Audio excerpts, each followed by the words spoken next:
And for today's show, it's me, Siria Gemali, speaking at Svolta Green on water crisis and our solution.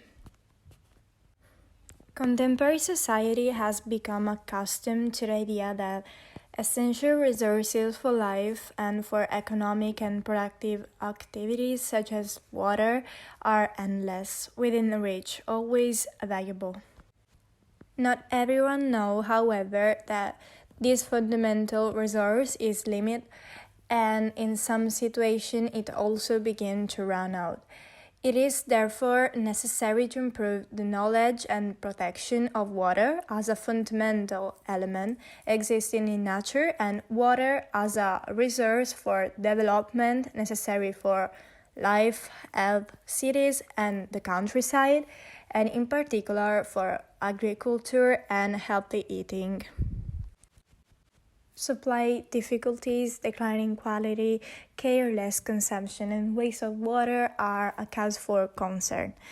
Water must not be a factor of uncertainty or, in the case of disaster, a threat to the population of the world, even in places where the favorable climate, the rain, the snowmaking, the alteration of the season have made it abundant. However, water is a fundamental resource. It is something essential of inestimable value because without water there is no life. This good is important for man, for the environment, and for all other living beings on earth. As everyone knows, the human body consists of 75% water. For this, we need to drink 1.5 liters of water per day to maintain a water balance. Like man, the Earth's surface is mainly covered with water, 71%. So it is not surprising that water and climate change are closely linked.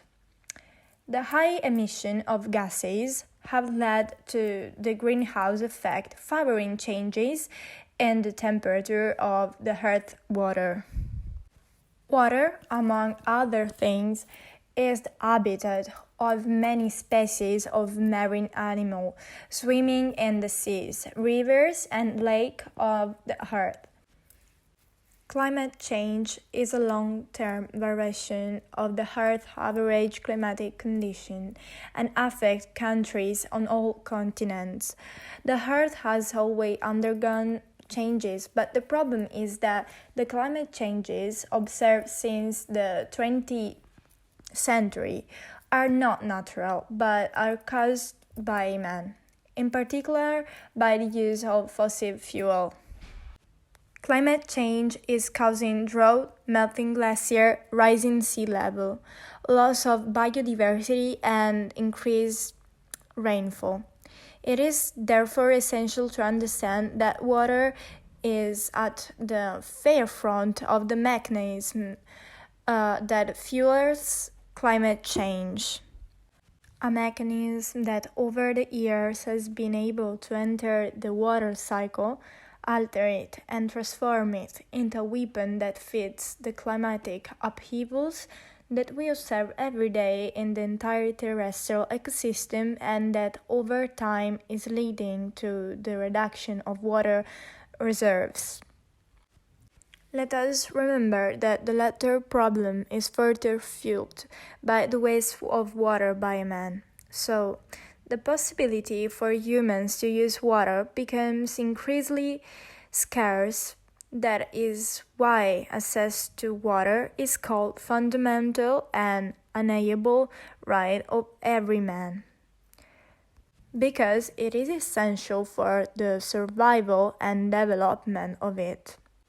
Yet more than 4 billion people live in water scarcity for at least a month of years, and 500 million people live in places where annual water consumption is double the amount replenished by the weather. It is estimated that 1 inhabitant of the planet in 10 does not yet have access to water, and 80% of them live in rural areas. But as stated by Kelly Ann Naylor, Associate Director of UNICEF Water and Hygiene Programs, access alone is not enough. If water is not clean, is not safe to drink, or is too far away, and if access to a toilet is not safe or is limited, we are not getting useful results for children in the world. In fact, out of 10 people do not have access to clean, safe, and potable water or to sanitation. According to studies, in not many years, more than 30 countries in the world will face the dynamic of water stress in serious form. In the situation of shortage or even absence of water resources, the increase in the temperature of water, in addition to causing its withdrawal by evaporation, affect the quality of the water itself, reducing dissolved oxygen and the ability to self-purification of water bodies, thus promoting the development of bacteria transmitters of disease that do not guarantee the safety of the water. So, what can we do to mitigate the problem? First of all, I think information is important. It is necessary to improve knowledge and the protection of water as a fundamental element existing in nature and water as a resource for development necessary for life.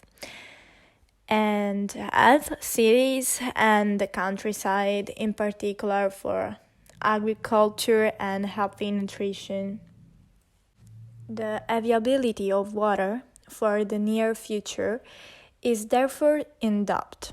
According to the MIT Joint Program on the Science and Policy of Global Change, in 2050, more than half of the population, estimated 9.7 billion, will live in the areas with water problem.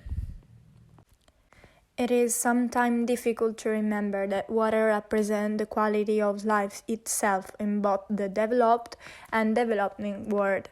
Consider that 200 million hours are spent each day by women collecting water for their families. In the developing world, about 80% of all diseases are related to water. No matter where we live, a safe supply of drinking water determines the health of entire communities. Working with high-quality pipe material and enjoying a wide range of safe and reliable solution makes a huge difference. The future of water management is the future of our planet, so we must learn to use this resource sensibly. Despite this, I am convinced that many of the people continue to think that water is an unlimited resource and that therefore it is possible to use it not sparingly. Secondly, there are attention that each of us could and should adopt because the resources of our planet are a right only if treating them with care is also our duty, our and no one else. It is we who inhabit the land, which offer us the conditions for living there, so perhaps we should treat it with respect. So this is my opinion. Thank you all for listening to me. See you at next episode with a new topical issue to deal with.